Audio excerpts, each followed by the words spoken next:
Welcome back to another episode of the IAmHipHop podcast in collaboration with High Creativity. That's my company, that's me, with the one and only J, Uncle Juju St. Paul.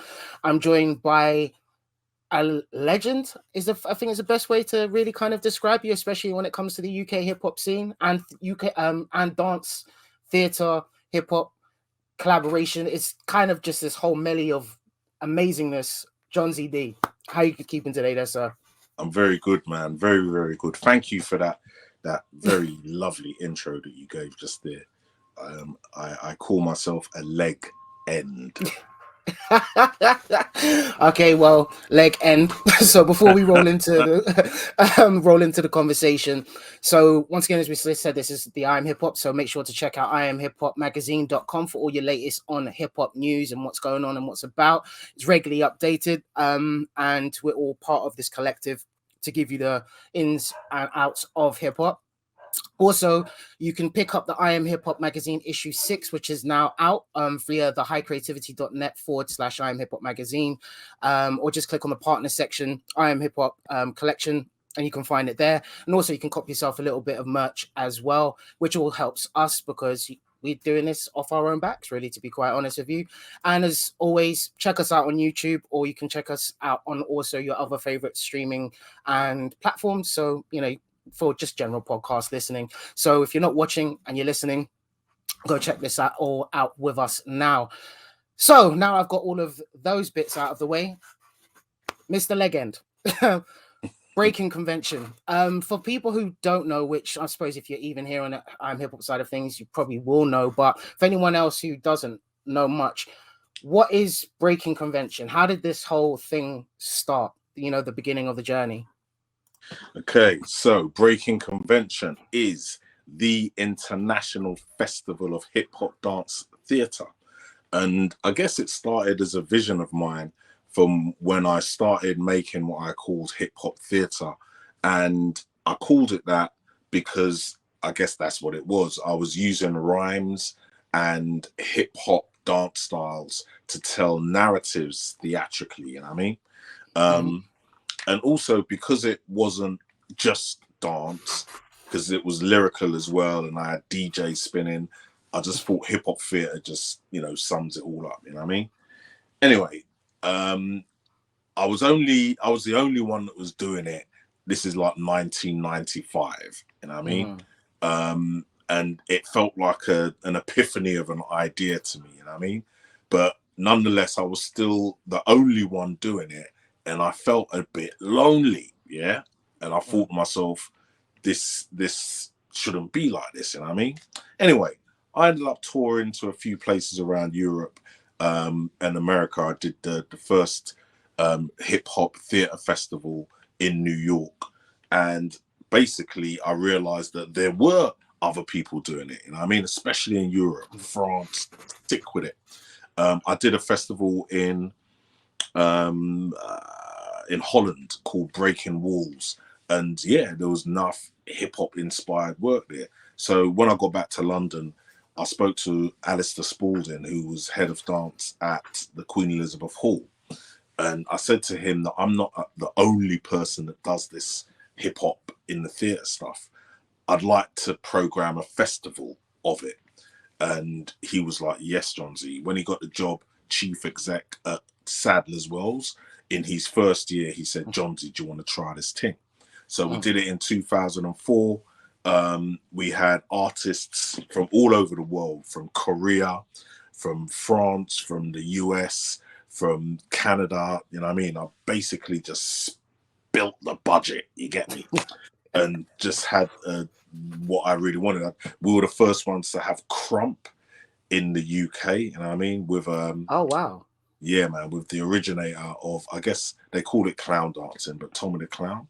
And out of that came Crump, you know what I mean? But he came through with Crump dancers, fully painted, kind of like that show, what was it? Clowns in the Hood. That was a documentary that came on TV about 20 years ago now.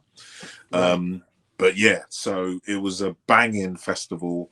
And after that, Sadler's Wells was like, yeah, we need this every year. Please don't leave us. So yeah, we're doing our 19th year this year. Congratulations on that. I mean, Thank yeah, you. 19 years strong as well. And the thing is that, which I'm a bit embarrassed, I suppose, on my side of things, is that I was aware of really what you guys were doing from the virtual performance, that you did last year, I believe it was, with the live Yeah, stream. And that's yeah. also when Apex, also who's also part of the IAmHipHop collective, showed his, his pieces towards his visual album that, he's, working on, all in its kind of last stages of production and such. But what I found really invigorating about the whole thing was, it's like you said, it's like how international it is, and like how hip hop is a global phenomenon. It's the most popular music genre across the world, but the fact of it, you're actually crossing it over with like the contemporary side of dancing, and also then combining that with the, well, we call it the street elements of, hip hop and such, is breathtaking. And like you said, that epiphany of an idea is really helped kind of cross over certain boundaries, I think maybe is the best way to say it. Absolutely. So, because when you're now talking about the festival itself, so this isn't like your typical, tents up, boots, welly boots, Glastonbury kind of festival, but it's still a massive collective. Yes. So whilst you're at the festival as well, so there's, we're going over the brief and such, like reading what's actually available there. So you've got, if I'm correct, you're in the foyers, you've got people graphing up the walls. You've got Okay. you got Yeah, DJs. let's not in real time. No, don't want to get you in trouble. no, we'd be well in trouble. But also just because of aerosol itself, you know what I mean? You can't be in an indoor space with aerosol, particularly with an audience, you know what I mean? So no, 3 days beforehand, we have graffiti writers in the building, and we lock half the building while they're doing their painting, you know what I mean? But we've had some amazing work from all over the world, as you can see in the footage that's on the screen right now. But yeah, man, we represent hard with the graffiti side of things. Big up man like Letty out there, Letty Lyons. He's my man who helps find the best graffiti writers to do the work, you know what I mean? So yeah, so that's really important. Also in the mezzanine areas, we have DJs. Our regular DJ Business from the classic DJ Crew, the Enforcers, is spinning. And this year we're going to switch it up a little bit and have a little bit of Afrobeat in the foyer space, you know what I mean? And yeah, really excited about that. But we have ciphers in the mezzanine area as well. So this is before you even enter the theater. We've got circles in which people are free to, battle and stuff. We've got a tiny tots area for all under 10-year-old kids who want to sci-fi, you know what I mean? And yeah, man, there's just lots of activities during the day. In the morning, actually, we have loads of dance classes. So all of these amazing international acts that come over, they will do workshops in whatever style they do, you know what I mean? So it's not only a performance that you watch, but there's a lot of join-in, can-do experiences as part of Breakin Convention. Each one teach one. These things are important. You get me? Yeah, then that knowledge right there, which also goes to show in a sense of because I was watching your TEDx as well, and you've come up through the golden era of hip hop. So this is the big controversy of where hip hop's kind of is now and what's kind of pushed in your face all the time. So where a lot of people feel that hip hop is what you can just generally get off your, whatever's popular on Spotify or what's being played, compared to like, people who actually still, amazing artists who have got a lot to say and a lot to give back, and so on and so forth, which you can really tell from, what you've done. Because with the workshops as well, it gives people an opportunity to try something new, or to kind of get out of their shell and actually get really hands-on and involved with it. So it kind of helps take away that stigma, I believe is the best way to put it, of where we believe it's all, guns, pimping and, all types of ill business, I suppose is the best way to put it. We don't comply with any of that stuff. You know what I mean? I'm really fortunate to be from the old school of this culture, because I remember when it was about peace, love, unity, and having fun. And it was an alternative to gangsterism, to, robbing people, you know what I mean? Hip hop was always about empowering and bringing people together. I remember watching the film The Warriors, yeah, and it really summed up kind of how I feel about what happened with hip hop. You know what I mean? You had my man, his name has escaped me, but can you dig it? Yeah. He was talking about all of the gangs unifying. Do you know what I mean? And saying that there are more of us than cops. And as we know, cops are the ones that terrorize communities like this. So he was talking about everyone coming together. Bang, bang, then he gets shot halfway through. Bam, then it created even more conflict and blaming the warriors for doing it. You know what I mean? I feel that hip hop has suffered that on a corporate level. You know what I mean? Yeah. Hip hop became a vehicle to talk about all of the ills of society as though we own them. Do you know what I mean? Yeah. And that's just not the truth. Do you know what I mean? Anybody that knows the hip hop community, you know, has hung with the hip hop community. It's about love. You know what I mean? It's about people relating to each other because they share a similar artistic context. You know what I mean? Everything else, all of the gangster stuff, all of the idea of using music to send out hits. Firstly, you're snitching on yourself anyway. Like, why would you do that? And secondly, it's about presenting that as a normality, which is ultimately some genocidal business. You know what I mean? And hip hop ain't that. We're dealing with life. You know what I mean? We're dealing with hip hop influencing our souls and our beings. We're talking about each one teach one, which is peer-to-peer learning. Do you know what I mean? It's not even institutional, which I'd like to talk about in a bit, but it's not even an institution in which we were able to share this culture. You know what I mean? So I think it's really important that we realize that what's being pumped through the media is the antithesis of what I think this culture is about.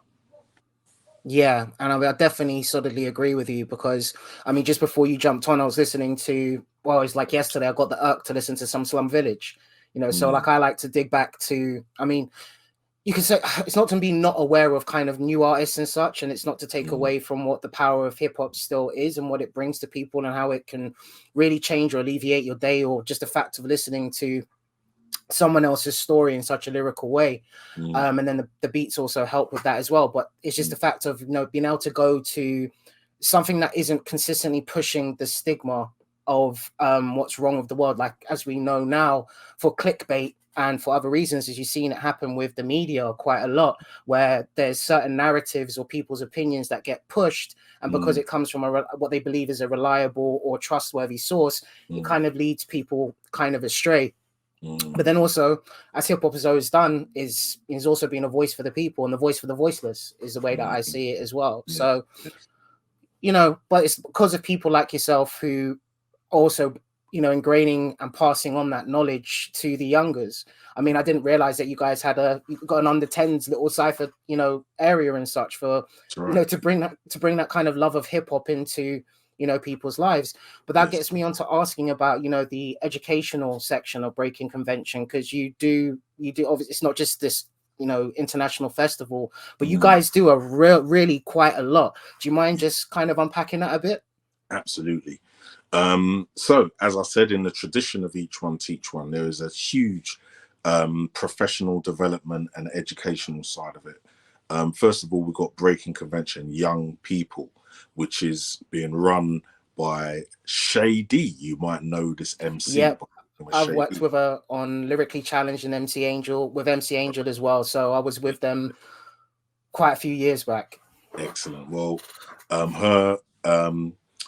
she's basically developing loads of projects with Breakin Convention Young People. She's being helped by Capo as well. And yeah, these young kids are getting some genuinely fruitful experiences, you know what I mean? Connecting them with industry professionals, you know what I mean? So they're getting schooled on professionals actually level, and they're between 13 and 16. That's one group which performed a show called Future Elements, which we encouraged them to create a video in 1 week. Yeah. As a matter of fact, we did it in Ooh, 4 okay. days this time.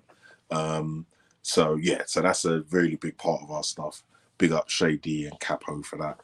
And also we do professional development projects. I do something called open art surgery, where I encourage hip hop artists across the board, be they MCs or dancers, and we basically give them mentorship in creating a short theatre piece. We literally did it last week on Saturday. We had our performance, but the whole of last week we presented it. And actually, we had a first. I've been doing this open art surgery for a good 15 years, actually about 20 years now. And this is the first time that we filmed it like a reality TV show. Yeah. Okay. So from the first day, we filmed everybody. We got loads of footage, enough to make a half-hour program, but every single day leading up to the performance itself. So what we're able to get is a deeper insight in the purpose of all of the reasons why these artists are making work. Quite often, a lot of it's cathartic. Do you know what I mean? Where they've got some issue that they're manifesting and they're using performance to share it.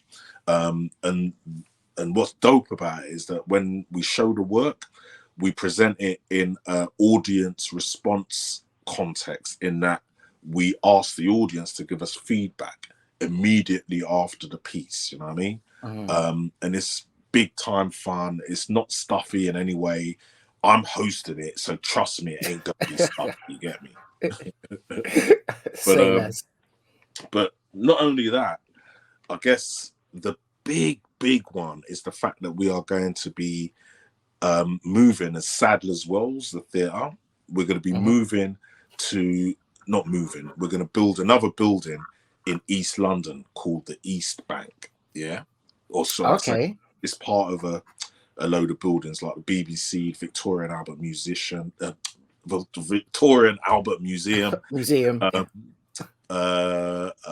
London College of Fashion. There's a few buildings that's going to be there, but Sadler's Wells are building another theatre, and in that theatre is going to be based the Hip Hop Theatre Academy. Oh wow! So you're actually going to have a full academy? Oh, please, more information. You've got my ears. So it's going to be accredited, and the target is for 16 to 19-year-olds, and they will get a diploma after 2 years. And what we're going to be doing is intensive breaking, popping, and hip hop classes. Yeah. So hip hop meaning more the social dance aspects of hip hop. And then equally, we've got the hardcore techniques of breaking and popping, as well as rap and beat making. Yeah. Not only that, we will also have graffiti classes. Yeah. So all of this is about studying the elements of hip hop culture, the classical elements of hip hop, the techniques. And the point is, not the point, but the additional thing is that we're using these techniques to develop theatrical practice. You know what I mean? So hence the name Hip Hop Theatre Academy. And we intend to do what it says on the tin. You get me? You got that sounds absolutely phenomenal. It's so much to the point that, you know, I wish there was something like that when I was especially between those ages of 16 to 19, and you're not kind of feeling where you want to, you know, you want to go, and you're not sure what you want to do, but you have this love and passion, especially for, you know, the hip hop community, and also the fact you'll be ingraining so much knowledge as well. So it's like the case is like you're teaching from the basics going forward, and then furtherly they have a vision and something to look forward to the end. I can't wait to see what comes out of those projects. So much so it's like, how can man get involved? I want to help in any way possible. Well, you could maybe help with hip hop journalism. I don't know. Okay, well, that's a very good idea, actually, to be quite fair. I can finally put all of this information on hip hop that I've got in my head to good practice and use. But no, it sounds absolutely amazing. So, you know, thank you to yourself and Sadler's for, you know, always pushing the marker a little bit further along down the line for people. And like you said, it's a very cathartic thing, because, you know, some people dance because they want to maybe make money. Other people dance so they can feel free. So I was watching a couple of your videos on the Breakin Convention TV. So make sure you check that out as well, ladies and gentlemen. That they've got their own YouTube platform with some amazing talent. I've got to say the ones that's really stick out is War. Those guys are savage. And I believe it was Jesse J. I think was the other one as well, or Patience J. I think was the other group. Yeah, those they're absolutely amazing. Excellent. Oh, I'm gonna make sure they peep that, man. War, if you're out there, big up yourselves. You understand? 100%. We ain't regular. We ain't regular. You're not. You guys aren't. And I think well, the other thing is as well is because like with me and music is almost, it goes beyond just listening. It's an actual, full on body sensation. So it's like when you're now seeing some of these performances that you've, allowed a platform for it to come together. Yeah, like breathtaking, absolutely breathtaking. So furthermore, backing that up with the Academy, you're going, people will be going places 110%.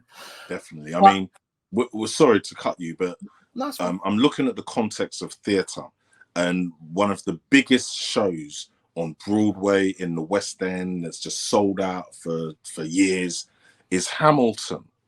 Yeah. This show is bare bars upon bars upon bars. The context of it is they're talking about American history and the relationship between them and British and America becoming a republic or whatever. But it's all done with rhyme, you know what I mean, and some nice bars over hip hop music, and that's sold out consistently, you know what I mean. So my thing is, how do you train to do work like that? You know what I mean? Yes. In our building. Yeah, well, there you go. So if you want to get to them Hamilton levels, then this is the man, and this is the platform that you need to get yourself fully invested in. So just kind of maybe changing the pace just a little bit. So 2 years of restrictions, that couldn't have been easy in any way, shape, or form, especially for the many dancers or people that rely on this form of expression and interaction and showmanship. Do you mind going a bit how did that affect you and also the people that you've worked with as well, and how does it feel to be now being able to go back out and do your thing? Okay, so when lockdown first happened and we had to cancel the show, we were like, nah, we don't cancel the show. There's nothing that's going to stop us from doing Breakin Convention. So that's when we did the online version that weekend. Yeah. Then as soon as there was the smallest gap in December of 2020, we were able to do Breakin Convention. Yeah, we had all the social distancing and tape in between 3 seats, so you wouldn't sit too close to someone, and everybody had their masks on, and everybody was trying to stand a meter away from each other and all that stuff. And we did Breakin Convention. We absolutely killed that. Last year, we did Breakin Convention. So basically, every single year throughout this time period, we've been doing it. So in a way, it hasn't affected Breakin Convention too tough. If anything, it allowed us to move in different directions, and we started doing open heart surgery online as a whole online experience, including performance, including having an audience, and still being able to do the feedback sessions. So it didn't really affect our ability to keep doing that. We just had to change the context of it, you know what I mean? Personally, for me, I'm not worried about this COVID thing, because I actually think it's a lot of BS, you understand? Right. And I think that a lot of the truth is starting to come out about really, how contagious is it? How much of a death threat is it? How much of a pandemic really is it? And yeah, I'm pretty much one of them people that you probably call a conspiracy theorist. Personally, I think it's a reality theorist, because it's not even a conspiracy no more. Pfizer's just put out a bunch of information breaking down the amount of vaccine damage that's happening. Do you know what I mean?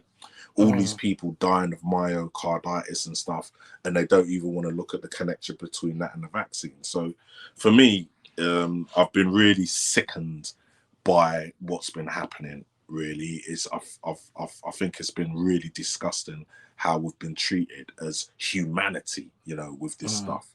And I'm really happy that, I mean, look at the media right now. Yeah, you don't hear about COVID no more, but what they're doing is banging this idea of war down our throats. You know what I mean? And I think at some point we've got to realize that we're being played by mainstream media generally, and we have to just turn off the TV sometimes for us to get into a clearer headspace. But even online, you know what I mean, the amount of bots online that are channeling conversation in specific ways, and that all really reached a high point as a result of lockdown, where everybody's looking at the world through their phones, you know what I mean, rather than being around each other. You know what I mean? I always questioned why physical distancing, which is actually what was being asked to do, why did they call it social distancing? That didn't make no sense to me. Yeah, Never looked at it like that. and it also made me start thinking about the polarities in society over the last few years. You know what I mean? Everybody's having a reason to fight against each other. Man against woman, black against white, Muslim versus Christian, old versus young, vaxxed versus the unvaxxed, you know what I mean? And we are being played right now, do you know what I mean? And we need to not allow ourselves to be played. Again, peace, love, unity, and let's have some fun. Some fun, yeah. No, I definitely hear where you're you know what you're saying on that basis of things, because I was watching like because I love another show that I love is the 85 South show. I know I'm not getting paid to plug them. I just think it's just like a really good show, and it's available on YouTube. But it's like what Carlos Miller said, which is very true, is that the internet, as much as it's like with any tool, it's useful in so many different ways. And initially when it started, I remember, you know, when I started on the internet back in AOL days, you know, we had MSN chat rooms, you know, there was less kind of hate, I suppose. I mean, there wasn't very many trolls at that particular point. Yes, there was a whole heap of people who weren't saying who they were, and I can't say obviously for YouTube reasons, but you know what I mean by that. But at the same time, it's like I remember talking to people from America to in places in Asia, and it was just more of a sense of finding out more about each other. But as time's obviously now gone on, the internet's really just opened up a world to people that they never really needed to know about in the first place. There's certain people whose voices don't really need to be heard to the volume that it is. And in a sense of when you're saying about being played, it's because it's a money-making machine.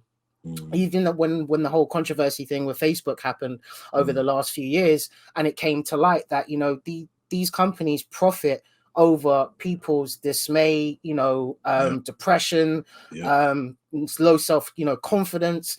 They play on these things, and I think it's just about how you bring that healthy balance. Because I think the key thing that you did say, which is right, is my way of looking at it, is that if I'm going to connect with you via social platform or so on and so forth, and we've got a connection, when can we meet up? You know, hang out. Let's you know, in the funniest way possible. Let's smell each other. You know, on the real. You know what I mean? I don't always use deodorant, so you know. Yes. Fragrant, bruh. I'm well. I've got some good natural stink going on here, man. You know what I mean? Yeah, 100%. So but you know what you said? It made me think of MSN. What does MSN stand for? Misery sees money. Or money sees misery, but was something like that. But you just said something that made me relook at the acronym of mainstream media. You know what I mean?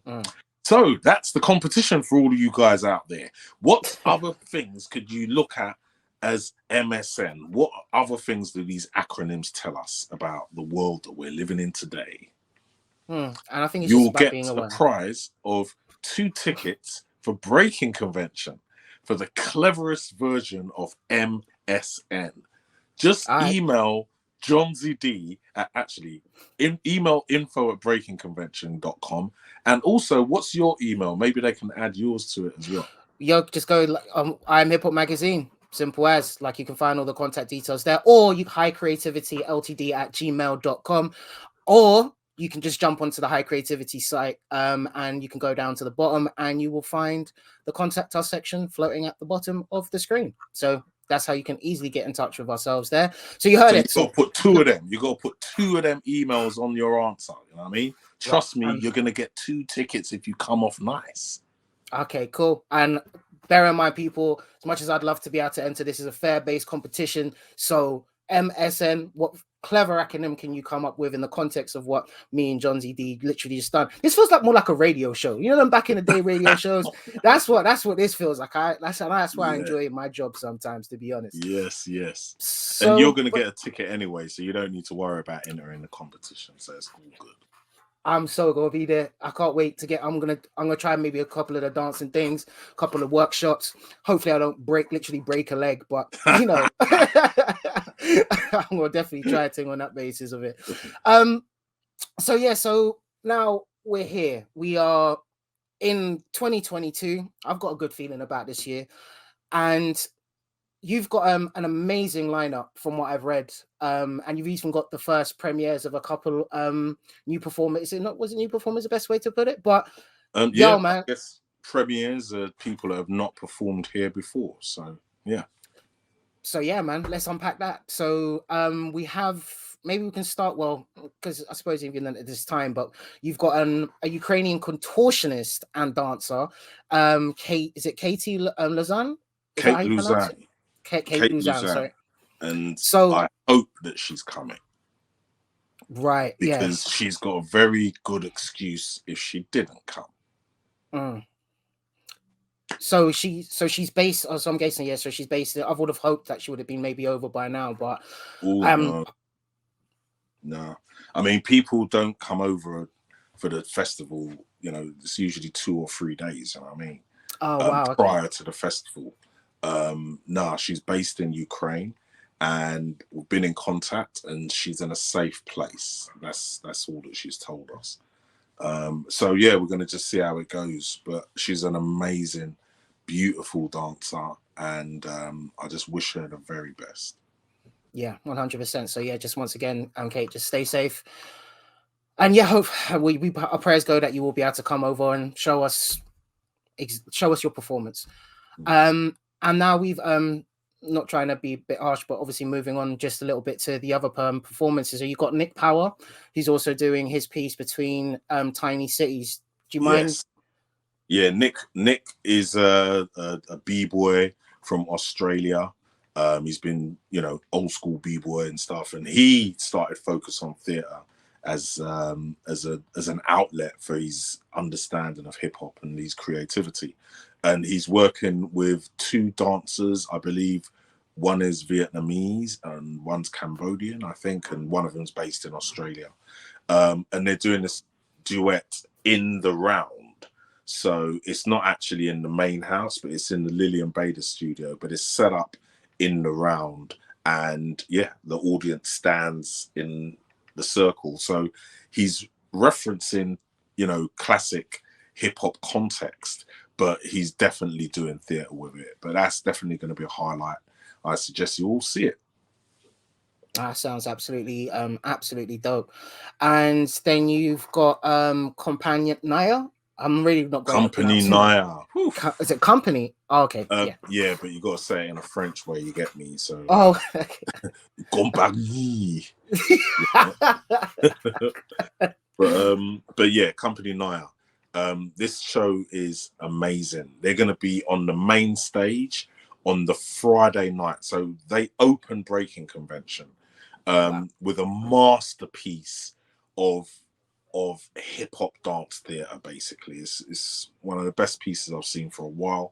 They're giving us images influenced by his conversations with his father, who was part of the migrant mining community in the north of France. Most of them were Algerian, I think Moroccan, but North Africans.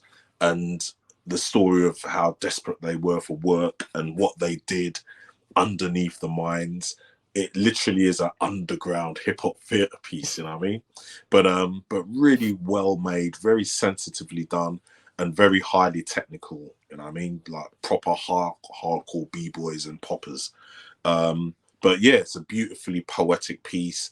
The piece is called Gueule Noire, and it reminds me of film noir, the way it's been lit. So yeah, that is a definite highlight.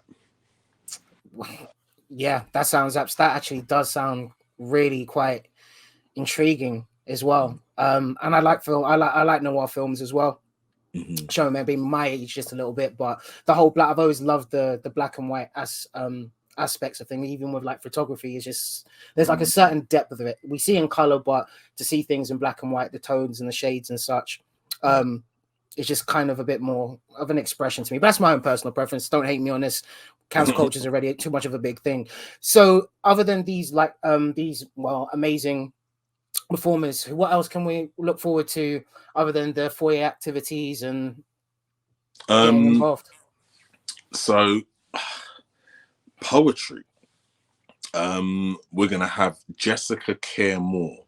This woman is one of the sickest poets I've met. I actually met her about 25 years ago, nearly 30 years ago now, when she came to London. We were touring with a poetry organization called Apples and Snakes, and her writer called Paul Beatty and myself were part of this tour up and down the country. And yeah, she's quite rugged. We ended up getting into some fights against this racist restaurant in Manchester. And yeah, she was ready to fight, man. So you know, just want to big her up. But lyrically, she can fight. You know what I mean? She did the poem for a film that I directed during lockdown. Actually, I hadn't finished about how many things we did during lockdown, but I directed a film called what was it called? Our Bodies Back. Yeah. And you can find it on Sadler's Walls. You can actually just look for it in YouTube. Our Bodies Back. And it was, I guess it was filmed within the fire of what happened with George Floyd. I mean, the murder of George Floyd, to be clear. And made a film using some of her poetry. And she came with a poem of fire about black women. Yeah. And it was in response to Sandra Bland. And yeah, it's a powerful piece of poetry. And yeah, I filmed 3 dancers in different parts of the world, one in Montreal, one in Germany, and one in London.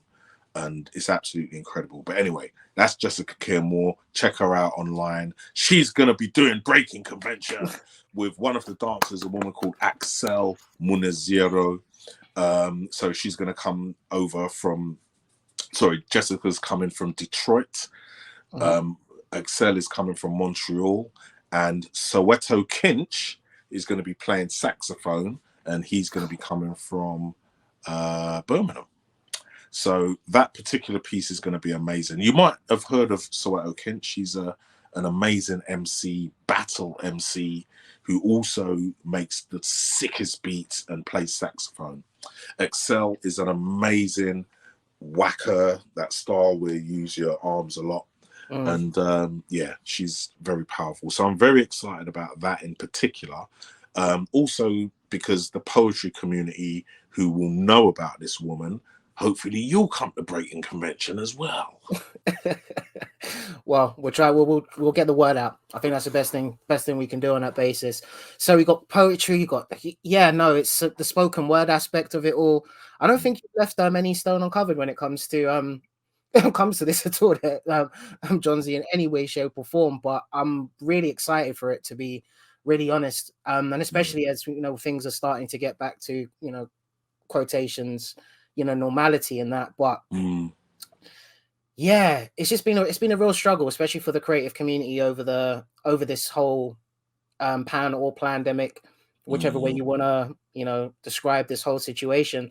And a lot of people, especially in the creative community, suffered so much from this whole thing. Even as me as a DJ, you know, unless you're like really up there, you couldn't DJ on Instagram or any of these other platforms because of the licensing rights and things of that nature. And if it wasn't for like the IAmHipHop platform, and when we did the IAmHipHop live sessions and being able to even just communicate, and I suppose that's where the good side of the internet kind of did come into it, the fact of actually being able to still stay in contact with people on that side of things. But I'm happy to see that, we're all bouncing back, and we've got this amazing festival that's coming our way.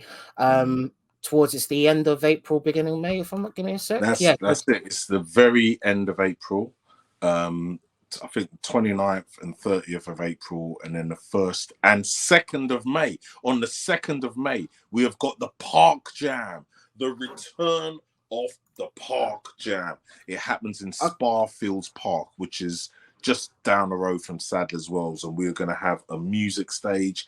We're going to have a space where you can break, graffiti, all of the elements. We've even got like a bar workout thing that happens around the back of the music stage. But anybody that knows about Breakin Convention knows about the Park Jam. It's free and it's pure hip hop. There's not even any theatre there. This is just for us to indulge in the culture and dance and connect and hug each other. Wow. That Park Jam has been, how long has that been going on for? And the only reason why I'm saying this, because I feel like an idiot, because I'm really about hip hop culture. I eat, live, sleep, breathe this. I wasn't even aware that, this thing was going on. Like, this is the first I've heard of it. Otherwise, it would be a yearly thing for me. Dude, our marketing needs help then. Or maybe it's exclusive. I don't know, one of the two. But the point is, yeah, we've been doing it for about 8 years now. The very first year we did it, we had Wordsworth. I don't know if you remember a TV show called The Lyricist. Yeah. Of course. We've had J. Rue the Damager, P Pop. We had Chester P come through. Jesus. Yeah, man, we've had some quality MCs over the years. Yeah, man, it's a brilliant event. Yeah, just have a look online again. Park Jam on BCTV. You'll see little bits of footage from it. But yeah, man, I don't know why you can totally miss all of the stuff that we do at Breakin Convention. But once you see it, there's a sense of, how could I miss this? You know what I mean? Yes. I think we need to really look at our marketing strategy, because the hip hop community should know about what we're doing, because we are honoring hip hop hard. I mean, it's not to say take away from it, but it's like, because of being involved in a lot of this stuff and the other projects that I'm, working on, and even trying to build the IAmHipHop, YouTube channel itself as well, which in this day and age, unless you're doing, once again, the things that's going to get you clickbaited or, that causes controversy, it's a bit of a more of a slower grind. But, I went to your YouTube channel and I'm like, how are you guys not already on like 1 million plus subscribers, especially when you think about how popular hip hop is, the fact of what you guys are doing, the fact that it's an international platform for people. It's almost to a point that I'm trying not to get too frustrated about the fact of the matter, even as I feel guilty about it. But yes, I suppose it's like, but how would we market it any better than what it is, other than now, effectively shoving it down people's throats and being like, well, you like dance, you like music. Algorithms, that's what we need to understand. Yes, you're right. And that's something that is some technical stuff. We are growing as a company, and I think that we should have someone that does that. I mean, we have, but it's so sensitive how to really maximize what we've got, and we've got so much great content. I think that we could even take 10-second clips from anything that we've got and just put them as stories, maybe to help build our contacts. But yeah, there's a few things that we're going to be trying out over the next few weeks, hopefully to get Breakin Convention, the event, on there, you know what I mean? But we need to maintain that so we increase our followers, basically. If you've got any ideas for us, we'd be happy to listen. Yeah, and And that that's not means just in myself. everybody out there listening. Yeah, that's what I had to say. Everyone, like 100%. I think that's what it is. It's like I'm maybe, but once again, I'm always going to be a biased person. I love music in general. It's not like it's just hip hop's my main thing, but you know, when I'm DJing, it's hip hop, R&B, and soca. Those are my specialities. You know, so I always feel a lot more passionate about things like this. But it's like you said, as soon as you've seen it and you're aware of it, you know, something that you're not gonna want to unsee in any way, shape, or form. Like it's pretty much everything, especially from when I was growing up. I wasn't really heavily aware of the UK hip hop scene because, you know, when you're watching the Box and MTV and, you know, those channels that you're available to, you're only really getting US side of hip hop, or then when my uncle and his record collection. So it's obviously a lot more of the US side of things. But then when I heard you saying that you would perform with Roots on their very first, you know, UK performance, and then you start it, then it's like it's almost to myself, it's like I try not to beat myself up too much, but it's just the history and people like yourself who are so instrumental to doing this, what's being shown on the screen, which highlights on the Breakin Convention website itself. And it's just thank you, I think, is maybe what I'm trying to really get to on this basis. And anything that we can do. You are absolutely welcome, brother. And you are doing the do right now by having us on interview, and you know what I mean? And I hope the IAmHipHop community who haven't been to Breakin Convention, come check it out. As you can see, the images there, it really is our culture, you know what I mean? And it's immersive, and you never know, you could be on the Breakin Convention stage yourself, man. Just stay in contact, you know? Yeah, 100%. And that's to everyone out there as well. So don't forget, they got the academy thing that they're working on. Got the workshops, they got the educational side of things. So they're always active. So make sure, you know, it's here for you. Dan, that's the key thing. And we don't want it to be lost in translation. But yo, try, like I say to anyone, I don't promise dreams, but try. I think it's a key thing that everyone needs to stop doing, is like actually take that first step and see where your journey goes to. And it's always the first step that I believe is the hardest.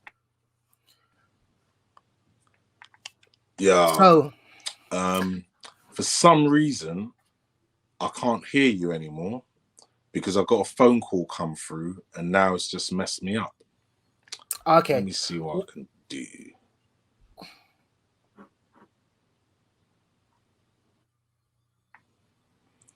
Yeah, I can't hear you. Can't hear me now, or? Damn. You know what? I literally can't hear anything that you're saying, dude. Okay. And it's a shame because you could be asking me some really interesting questions right now and I can't hear it. So I'm going to do us all a favor and just say peace and love out there to all the IAmHipHop massive, you know what I mean? You got a great audience and you always support Breakin Convention to the fullest. So much love to you. My brother, thank you for the interview so much. Really, really appreciated it. And you know, this is the problem with the internet, man. It does control our possibility to talk. You get me? So yeah, anyway, man, I'm out. Peace and love. Peace.